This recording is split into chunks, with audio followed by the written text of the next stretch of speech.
Tahu nggak sih teman-teman, selama ini partisipasi publik itu dianggap secara sempit oleh masyarakat, yaitu cuma soal pemilu atau soal pilkada.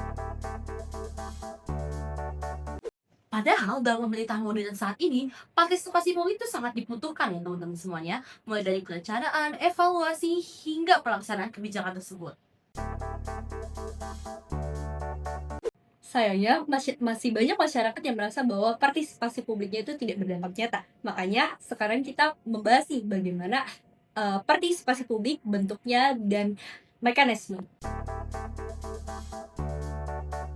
Terdapat 3 level partisipasi publik yang diperkenalkan pertama kali oleh Roy dan Framer pada tahun 2005, yaitu ada public communication, public consultation, dan public participation. Nah, model ini digunakan karena bisa menunjukkan derajat partisipasi masyarakat dari yang masyarakat hanya menjadi posisi pasif saja sebagai penerima informasi dan juga posisi aktif sebagai pembuat. Nah, secara konseptual, partisipasi publik itu didefinisikan nih sebagai proses pelibatan masyarakat dari penyampaian informasi, pemberian masukan, sampai proses penentuan kebijakan.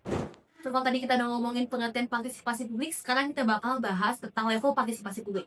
Level pertama adalah public communication, di mana pada fase ini pemerintah adalah sebagai pemberi informasi, sedangkan masyarakat sebagai penerima informasi, sehingga interaksi yang diberikan hanya bersifat satu arah.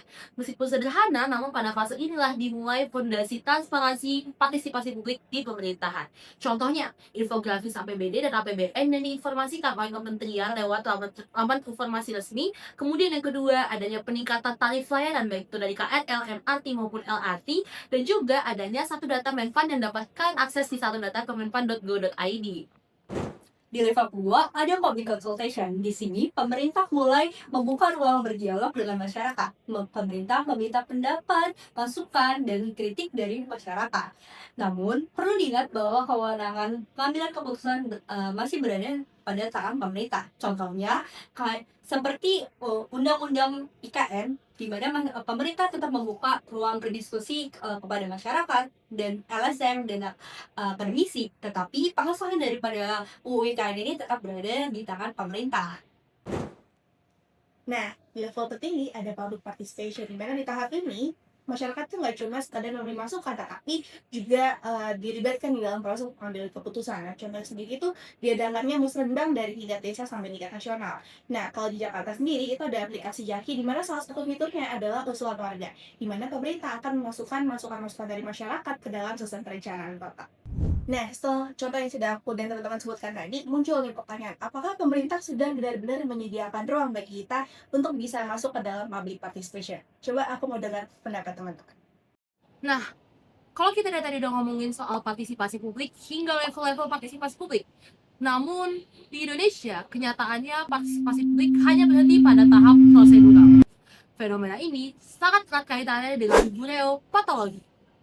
Nah, biropatologi menurut Mugaro itu merujuk pada penyakit. Nah, dalam konteks birokrasi berarti merujuk pada penyakit yang ada dalam birokrasi yang mana mengganggu responsivitas dan juga kinerja aparatur. Ulhak juga menyatakan nih bahwa permasalahan partisipasi publik di Indonesia itu tuh masih berdasarkan permasalahan politik, seperti masih panjangnya prosedur administratif atau red tape dan kurangnya masalah transparansi. Akibatnya, partisipasi publik di Indonesia hanya berhenti pada fase legislasinya aja, dan sifatnya hanya simbolik dan juga dan formalitas. Contohnya kayak Undang-Undang Cipta Kerja, katanya melibatkan buruh, tapi apakah kepentingannya memang untuk buruh? Tentu perlu ada upaya perbaikan dalam partisipasi publik di Indonesia. Dari sisi pemerintahan misalnya, perlu ada komitmen kuat dari pemerintah untuk mendorong partisipasi publik masyarakat melalui peningkatan transparansi maupun juga early discussion. Selain itu, pemerintah juga perlu menciptakan teknologi atau aplikasi satu pintu sehingga masyarakat bisa ikut mengawasi sekaligus memberikan aspirasi sehingga suara masyarakat bisa dipertimbangkan dalam kebijakan publik. Tuh, dari sisi masyarakat sendiri kita perlu menumbuhkan kesadaran bahwasanya partisipasi publik itu adalah hak dan juga kewajiban. Di mana partisipasi ini sifatnya inklusif teman-teman, di mana di sini tidak memandang latar belakang. Pertanyaannya sekarang, Apakah kita siap membangun Partisipasi publik yang lebih inklusif di Indonesia?